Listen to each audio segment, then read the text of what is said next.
Hello people, incline barbell ప్రెస్కి bench సెంటర్లో ఉందా లేదని చెప్పి తెలుసుకోవడానికి ఫస్ట్ బార్ని కిందకి ఇలా పుష్ చేసిన తర్వాత ఇలా సెంటర్లో ఉందా లేదని చెప్పి ప్యాడ్ని బేస్ చేసుకొని చూడండి.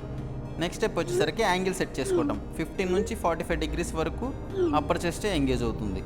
నెక్స్ట్ స్టెప్ వచ్చేసరికి బార్ మన నింపుల్ అబో లెవెల్కి వస్తుందో లేదో బెంచ్ని సెట్ చేసుకోండి. తంబ్లెస్ గ్రిప్ కాదు, తంబ్ గ్రిప్ యూస్ చేయండి, తంబ్లెస్ యూస్ చేయకండి. నెక్స్ట్ స్కాప్లా రీట్రాక్ట్ చేసి బ్రీత్ అవుట్ బ్రీత్ ఇన్ చేసి మీ అబో నింపుల్ లెవెల్ వరకు స్లోగా దింపండి.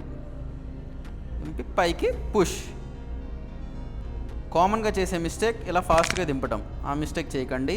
అండ్ ఈ మిస్టేక్ పైకి లేకొట్టం, అలాంటి మిస్టేక్స్ చేయకుండా బ్రీత్ అవుట్ బ్రీత్ ఇన్ చేసి స్లో అండ్ కాన్సన్ట్రిక్గా మీ నింపుల్ అబో లెవెల్ వరకు దింపి పైకి పుష్ స్లోగా.